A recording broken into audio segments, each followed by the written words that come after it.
tranquilo? Eu vim te mostrar o método que fez esse cara ganhar 81.548,25 centavos em um mês trabalhando pela internet. Se você quer saber mais, clica no primeiro link da descrição. O que te chamou a atenção? Como é que você foi atraído pra isso? É muito louco, né? Porque eu programava mesmo, né? De verdade, do jeito chato, mas eu nunca quis ser um programador. Comecei a programar com 11 anos. Mas ninguém de 11 anos fala assim, pô, quero ser programador. Hoje talvez, porque a gente tem as histórias, né, de programadores de sucesso, a gente tem Zuckerberg, a gente tem vários exemplos ali de pessoas de tecnologia que são programadores e têm sucesso, mas na minha época não existia esses termos, né, não existia essas pessoas. Você tá quantos anos, João? 25. 25, então há 14 anos, tá. Eu comecei a usar o computador muito na casa da minha avó. Eu tinha um computador em casa, mas eu dividia com a minha irmã, mas era uma criança que eu gostava muito de ficar na casa da minha avó, porque a minha avó era super high-tech. Minha avó era uma pessoa que, ela se aposentou muito cedo, porque ela começou a trabalhar muito cedo também, e ela tinha uma boa vida, assim, pra nossa cidade, né? Ela tinha uma condição financeira melhor que os meus pais, e ela gostava muito de tecnologia, gostava muito de tudo. O computador dela era, assim, 6 vezes mais foda que o meu, porque ela gostava. Ela ficava vendo TV, comprava tudo que ela achava legal. O hobby dela era descobrir coisas novas. E aí, na casa dela, eu descobri o computador, porque eu conseguia usar, que a minha irmã ficava na MSN o dia inteiro, né, lá em casa. E eu comecei a ver, na época, MySpace, começo do Orkut ali, pelo menos pra mim, quando eu consegui um convite, aí as comunidades.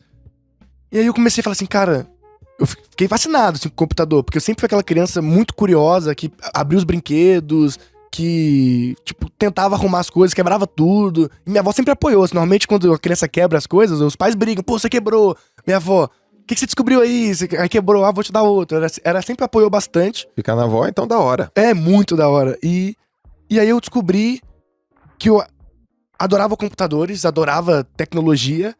Aí eu comecei a ter o sentimento em mim de que eu não quero ser só um usuário. Quero criar meus programas. Eu achava muito legal. E aí eu descobri que pra criar programas, precisava programar. Foi assim que eu descobri programação. Deu vendo que na época a gente chamava aplicativo, a gente chamava programa, né? Eu vi os programas e falava assim, pô, isso aqui é muito irado, eu quero fazer isso também, eu quero criar o meu.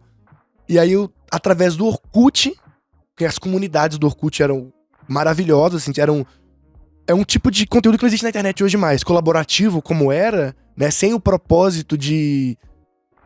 Não vou dizer em vender, não é que é vender, é o propósito de realmente ajudar. Se você passava uma dúvida lá, as pessoas gastavam tempo pra poder pensar e resolver, e tinha... as pessoas ficavam conhecidas nas comunidades, eram moderadores, era um status ali, você ajudar a comunidade, então era um campo de apoio de ideias muito foda, que eu acho que na internet hoje não tem mais esse... porque o Orkut... Foi logo depois dos fóruns, né? A galera que era órfã de fórum adotou muito o Orkut nesse quesito. E lá tinha muito conteúdo gratuito, muito conteúdo de valor sobre tecnologia, sobre programação. Eu entrei em todas as comunidades possíveis. E aí eu tentei programar várias vezes, deu errado, não conseguia. Mas continuava na minha cabeça, preciso aprender porque eu quero criar meu programa. Então assim, minha ideia nunca foi... Eu nunca fui apaixonado por códigos, eu fui apaixonado por criar coisas. Certo. E aí eu comecei a programação, comecei a programando... sendo tipo um script kid, que é o que a galera chama, que é quem copia código, porque eu tentava criar os meus e eu não conseguia, então eu baixava o código dos outros, tem repositórios que você pode baixar códigos open sources, né? E aí eu baixava e eu começava a editar os códigos pra ver como funcionava, porque eu não sabia falar inglês. Hoje, pra mim, é muito mais óbvio programar, porque eu vejo lá, tipo, while, if, é tipo if. Agora que eu sei o que significa a palavra, fica muito mais simples. Sim. Então eu tive que lutar com códigos e com o idioma também, que eles são escritos em palavras, né? Sim. E aí eu não conhecia as palavras, aí foi muito difícil, então eu fui observando o que acontecia, tipo, mudei isso aqui. Aí, pô, cagou tudo, então, pô, não é isso aqui. Aí, mudei isso aqui, funcionou. Ah, entendi, quando eu faço isso, ele dá um loop nas informações, ele faz isso. Se eu coloco um if, ele vai a causalidade. Se acontecer isso, ele vai fazer isso. Certo. Se não acontecer isso, ele vai fazer aquela outra coisa. Aí eu fui aprendendo até que um dia, quando eu notei, eu já tava criando meus próprios códigos, já tava começando a programar de verdade, mas foi pelo Orkut. Agora, isso você tinha quantos anos aí? Quando você falou, quando eu me dei conta, eu tava programando. 12 pra 13 eu já tava criando coisas decentes, assim. Tipo, parei de só brincar com o código dos outros e comecei a criar minhas próprias coisas. E você percebeu que isso poderia ser uma atividade profissional quando? Tipo assim, porra, de fato dá pra ganhar uma grana com isso. Com uns 14, 15 anos, mas eu não percebi.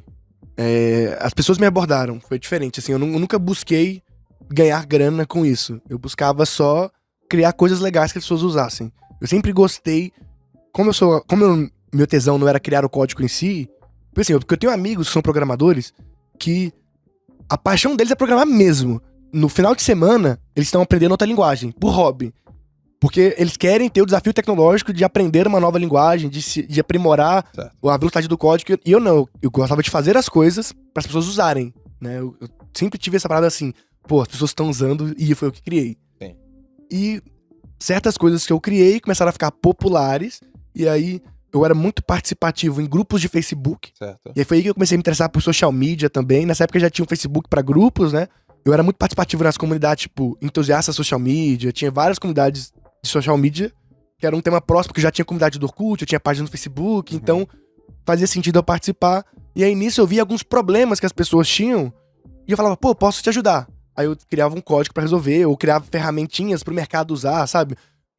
Ferramentinhas simples, o cara pode entrar no navegador e usar, e ele consegue, sei lá, exportar alguma coisa, ele consegue fazer alguma coisa, ou criar uma plataforma que eu fiz e começou a me deixar popular no mercado, foi uma que chamava OnTW, que mostrava quem tava online no Twitter.